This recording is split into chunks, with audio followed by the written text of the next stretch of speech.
March 25, 1997, the Dorothy Chandler Pavilion, Los Angeles. Robin Williams had just won Best Supporting Actor for Good Will Hunting. The applause had been deafening. The entire industry had stood up for him. But backstage, 20 minutes after accepting the Oscar, Robin Williams stood alone in front of a mirror holding the golden statue and asked himself a question that terrified him more than any audience ever had. Is this me? Or is this just another character they needed me to play? What happened in that silent room revealed the truth about fame that nobody talks about. The loneliest place in Hollywood isn't failure, it's success. Robin Williams had spent his entire life making people laugh. It started when he was 6 years old in a house so big that his footsteps echoed in empty hallways. His father, Robert, was a Ford executive, gone most of the time. His mother, Lori, was a former model who threw elegant parties but rarely had time for a lonely child, desperately wanting attention. The house in Bloomfield Hills, Michigan was massive. Robin spent most of his childhood alone, creating characters to keep himself company, performing for his reflection in hallway mirrors, doing voices, making faces, anything to fill the silence. When guests came over, Robin transformed. The quiet, lonely child became animated, energetic, performing improvised routines that made adults laugh. "He's such a ham," his mother would say, and Robin learned something critical. When he made people laugh, they paid attention to him. When he was funny, he wasn't invisible anymore. That lesson became the foundation of everything that followed. The pattern was set early, and it never changed. Silence meant loneliness. Performance meant connection. Laughter meant love. By the time Robin was a teenager, he'd perfected the art of being whoever people needed him to be. Funny in class, energetic with friends, the life of every party. But alone in his room at night, the silence returned, and with it, the question he could never quite answer. Who was he when nobody was watching? Robin discovered theater in high school, and it felt like finding oxygen after years of holding his breath. He studied at Claremont Men's College, then transferred to Juilliard, one of only 2 students accepted into John Houseman's advanced program. The other was Christopher Reeve, who became one of Robin's closest friends. Even at Juilliard, Robin stood out. His improvisational ability was supernatural. He could create characters instantly, voices appearing out of nowhere, fully formed personalities emerging in seconds. But Christopher Reeve noticed something others didn't. Late at night, after everyone else had gone to sleep, Robin would still be awake, pacing, unable to turn off.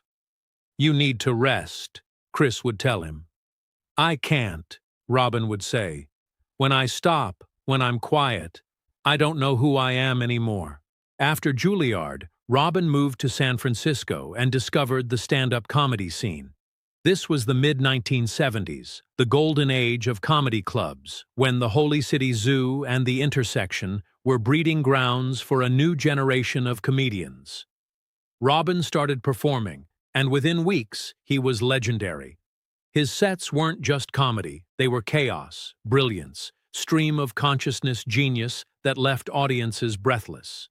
He'd start with one joke and spiral into 20 different characters, voices shifting mid-sentence, physical comedy blending with sharp social observation, everything happening so fast that other comedians would watch from the wings just trying to understand how his brain worked. He became the king of the San Francisco comedy scene almost overnight. But success brought a new problem. The more people loved his performances, the more he felt obligated to be on all the time. Friends expected him to be funny. Strangers expected entertainment. Every conversation became a performance, and slowly, without realizing it, Robin Williams the person began disappearing behind Robin Williams the character everyone needed. 1978 changed everything. Robin was cast as Mork in a Happy Days episode. The character was supposed to be a one-time appearance, but Robin's energy was so powerful that producers created Mork and Mindy around him. The show premiered in September 1978 and became an instant phenomenon. Within weeks, Robin Williams was one of the most famous faces in America. The fame was intoxicating and terrifying. For the first time, Robin had everything he'd wanted: attention, love, validation, millions laughing at his performances. But the silence in his hotel room after filming felt heavier than before, because now he knew what he was losing when the cameras turned off. Robin developed a habit that would haunt him for decades. He couldn't be alone. The moment filming ended, he'd go to comedy clubs, perform until 2 a.m., find after-parties, anything to avoid an empty room. "Robin, you need to rest," castmates would say. "You're going to burn out." But Robin couldn't stop. Stopping meant silence. Silence meant confronting the growing fear that people didn't love him. They loved Mork. They loved the performance. The 1980s brought movie stardom. Good Morning Vietnam, Dead Poets Society, The Fisher King, Aladdin, Mrs. Doubtfire. Each film was a massive success. Robin worked constantly, sometimes 3 films a year, because staying busy meant staying relevant. But the busier he got, the lonelier he became. The more people who knew Robin Williams, the fewer who actually knew Robin. His first marriage to Valerie Velarde ended in 1988. His second, to Marcia Garces, began in 1989, lasting until 2010, marked by Robin's inability to be present, to be still, to exist without performing. His children loved him desperately, but they learned Dad was different at home than on camera, quieter, more withdrawn, as if saving all his energy for the world. One of his children later said, "I knew I was loved, but I also knew the world needed him more than we did, and he couldn't say no to the world." By the mid-1990s, Robin Williams had achieved everything: Oscar nominations, wealth, respect, a permanent place in American culture. But he was also developing something darker: depression, not the kind that announces itself with dramatic breakdowns, but the quiet, persistent kind that settles into your bones and whispers that nothing is ever enough. He started seeing therapists, trying to understand why success felt so much like drowning. One therapist asked him a simple question: "When was the last time you were happy doing nothing?" Robin sat in silence for 3 full minutes before answering. "I don't think I've ever been happy doing nothing. I don't know how to do nothing." That conversation revealed the central tragedy of Robin Williams' life. He'd spent so long being what everyone needed him to be that he'd never learned to just be. Performance wasn't his job, it was his identity, and that meant every moment off stage felt like dying a little. Good Will Hunting was supposed to be different. The role of Sean Maguire required something Robin hadn't done in years: stillness, quiet. Director Gus Van Sant told him, "I need you to not be funny in this role. I need you to be real." Robin struggled with it. In early takes, he'd add improvised jokes, anything to avoid the discomfort of being present. Gus would stop him. "Robin, trust the silence. The power is in what you're not saying." Slowly, Robin found it: the ability to be still on camera, and the performance was devastating. When he won the Oscar, it felt like validation, not of his comedy, but of his humanity. Standing on that stage, holding that statue, Robin felt something he hadn't felt in years: peace. But moments don't last. When the ceremony finished, when the after-parties ended, when the limousine dropped him at his hotel, Robin walked into his room, still wearing his tuxedo, still holding his Oscar, and the silence rushed back in. He put the Oscar on the dresser and stared at it. This golden statue represented everything he'd worked for, but holding it didn't feel like victory, it felt like responsibility. Now the world had even higher expectations. Now he had to be the Oscar winner Robin Williams, another character to perform. He sat on the edge of the bed and realized he couldn't remember the last time he'd existed as just Robin. Not Robin Williams the comedian, not the actor, not the Oscar winner. Just Robin. Did that person even exist anymore? The late 1990s and early 2000s brought more work. Patch Adams, What Dreams May Come, 1 Hour Photo, Insomnia. Robin was performing constantly. But people who knew him well started noticing something disturbing. He was getting quieter off stage. The manic energy that used to fill every room was fading. He'd still perform brilliantly when cameras were on, but the moment the director called cut, Robin would go silent. Sitting in his trailer, staring at nothing. Christopher Reeve, before his death in 2004, visited Robin regularly. "You're allowed to rest," Chris would tell him. Billy Crystal, one of Robin's closest friends, noticed the same thing. "Something's different," Billy told mutual friends. "Robin's still brilliant on stage, but it's like he's running on fumes." The truth was simpler and more devastating. Robin Williams was exhausted. Existentially exhausted. Tired of being needed by everyone. Tired of never being allowed to be sad, to be quiet, to be human in public. In 2006, Robin checked into rehabilitation. He'd struggled with addiction before, but this time felt different. This wasn't about substances. This was about exhaustion. About needing permission to stop. For the first time in decades, nobody expected him to be funny. And at first, it felt like relief. But after a few weeks, the silence started to feel like suffocation. Without performance, Robin didn't know who he was. He returned to work because work was safer than answering that question. His second marriage ended in 2010. Another loss, another piece of his life that couldn't be held together by laughter. The Crazy Ones premiered in 2013, but cast members noticed Robin struggling with his lines. He'd forget dialogue, lose his place, seem confused. Robin blamed it on aging, on being tired. But something else was happening. Something neurological nobody understood yet.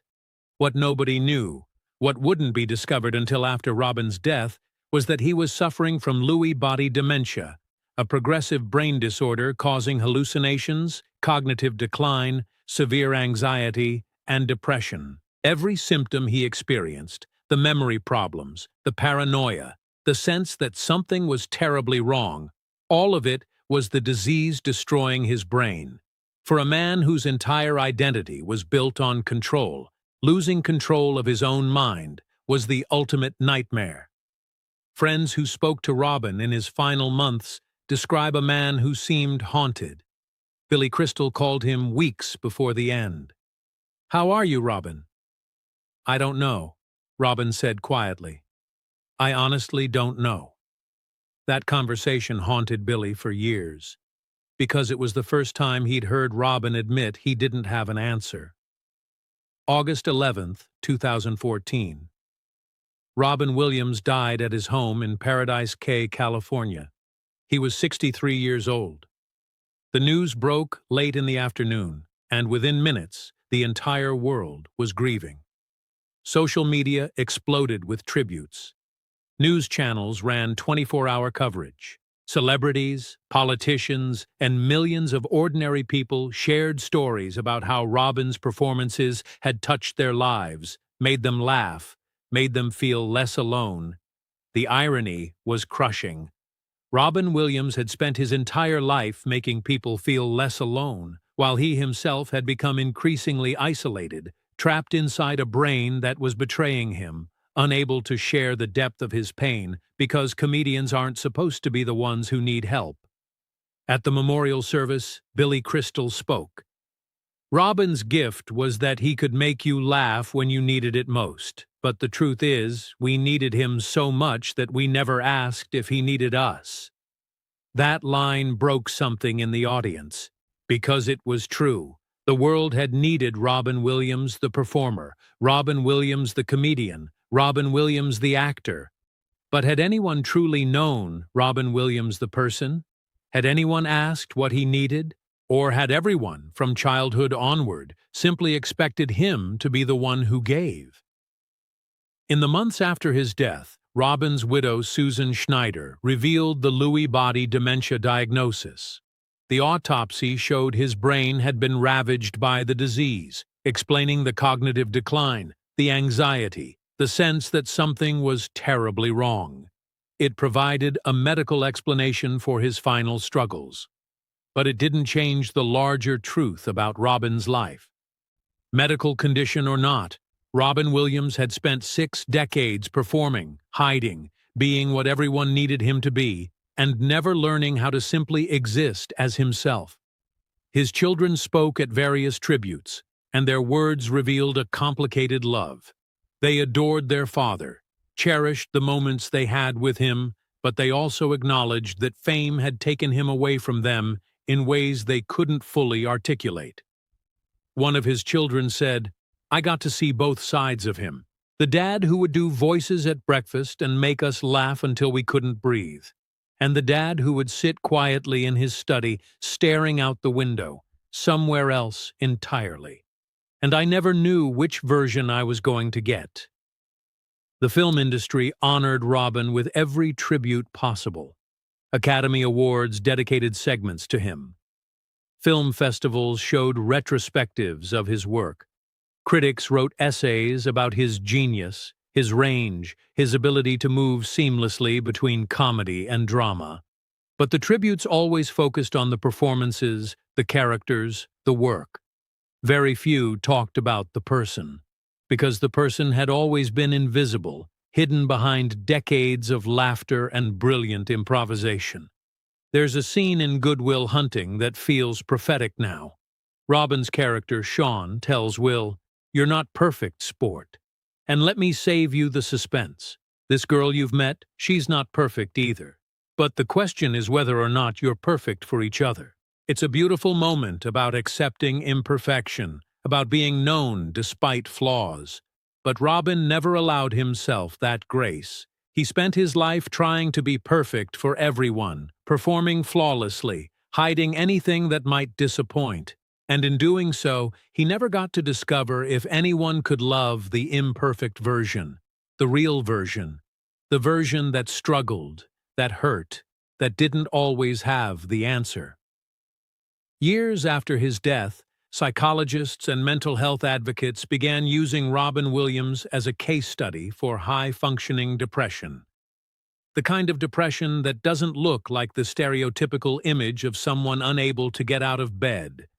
Instead, it's the person who shows up to work every day, performs brilliantly, makes everyone around them happy, and then goes home and collapses under the weight of maintaining that facade. Robin was the perfect example. To the world, he was successful, beloved, accomplished. To himself, he was exhausted, confused, and increasingly uncertain of his own identity. His stand-up specials remain cultural artifacts of genius. Watching them now, knowing what we know, there's a different layer visible. The manic energy isn't just comedy, it's survival. The rapid-fire character changes aren't just improvisation. They're escape, the inability to stay still, to let a moment breathe without filling it with another voice, another joke, another performance. That's not just talent. That's someone running from silence because silence means confronting something unbearable.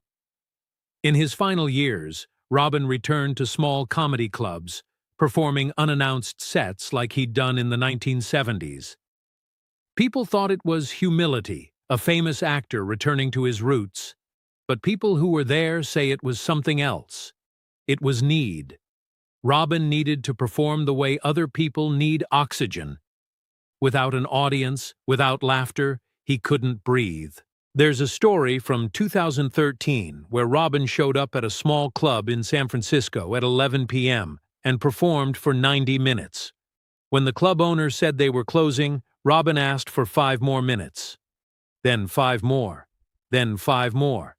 He didn't want to leave the stage, didn't want to return to the silence waiting outside. The tragic beauty of Robin Williams' life is that he gave the world exactly what it needed. laughter in dark times, joy in difficult moments, characters that made people feel understood.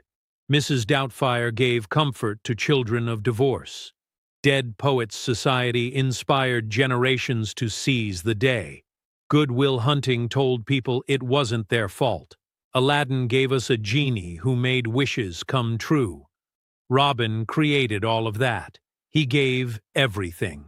But he never learned to receive, never learned to ask for help, never learned that being human, being flawed, being quiet and uncertain and struggling, those things don't make you less worthy of love. They make you real. There's a photograph from the 1997 Oscars that surfaced years later. It's a candid shot, taken backstage after Robin's win. He's standing alone in a hallway, still in his tuxedo, holding the Oscar. But he's not smiling. He's not celebrating. He's just standing there, staring at the statue, and the expression on his face is impossible to describe. It's not happiness. It's not sadness. It's something closer to exhaustion, to resignation, as if he's thinking, I did it. I won, and I still don't know who I am.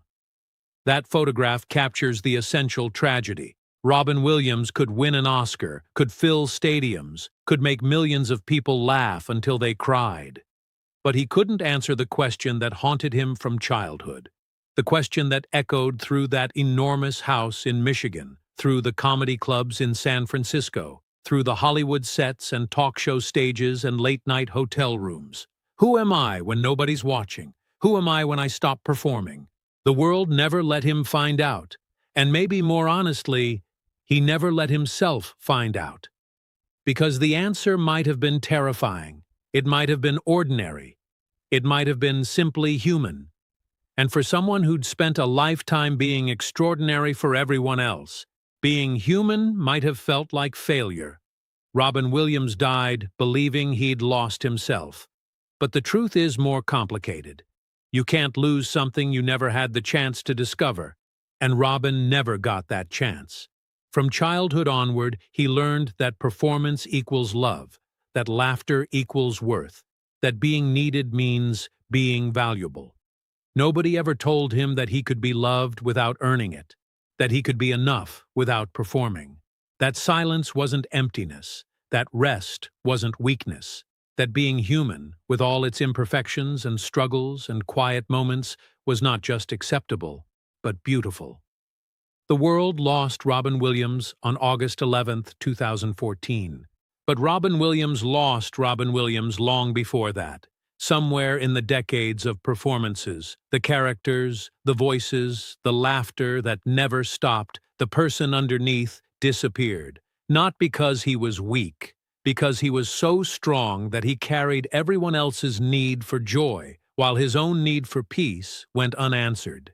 If you've ever felt like you had to be the strong one, the funny one, the one who holds it together for everyone else, you understand a piece of what Robin carried. If you've ever smiled through pain because people needed you to be okay, you know what it costs. And if you've ever wondered who you are when you stop performing, you're asking the same question Robin never got to answer. His legacy isn't just the laughter. It's the reminder that the people who seem the happiest, the strongest, the most together, might be the ones fighting the hardest battles in silence. That success doesn't cure loneliness. That fame doesn't answer the fundamental questions of identity. That making everyone else happy doesn't mean you've found peace. The loneliest room in Hollywood was never a place. It was the space between who Robin Williams was and who the world needed him to be. A space that grew wider every year, every performance, every moment of laughter that left him more exhausted than fulfilled. He gave us everything, and in doing so, lost himself completely. The question isn't why Robin Williams couldn't survive. The question is how he survived as long as he did, carrying that weight, performing that thoroughly, hiding that effectively. The strength it took to be Robin Williams, to be that giving, that generous, that committed to making everyone else feel better, is almost incomprehensible. But strength has limits, and sometimes the strongest people break not because they're weak, but because they've been strong for too long, for too many people, with too little permission to simply be human. Robin Williams taught the world how to laugh, but he never learned that he didn't have to earn love through performance, that being broken, struggling, imperfect, and quiet was not something to hide. It was something that made him human, and being human was always enough. The world just needed to tell him that, and he needed to believe it. The Oscar still sits somewhere, golden and perfect, a monument to a performance where Robin Williams learned to be still. But the man who won it never got to learn the same lesson in real life. How to be still, how to rest, how to exist without performing, how to believe that silence didn't mean abandonment, that rest didn't mean irrelevance, that being simply, quietly, imperfectly human was not just acceptable, but beautiful. That's the lesson Robin Williams's life teaches us, not through his comedy, but through his absence. Take care of the people who take care of everyone else. Ask how they're really doing. Give them permission to be tired, to struggle, to not have all the answers. And if you're the one always performing, always giving, always being strong for everyone else, hear this. You're allowed to rest. You're allowed to be imperfect. You're allowed to be loved without earning it through laughter. You're allowed to simply be. Robin Williams never learned that. But maybe you can.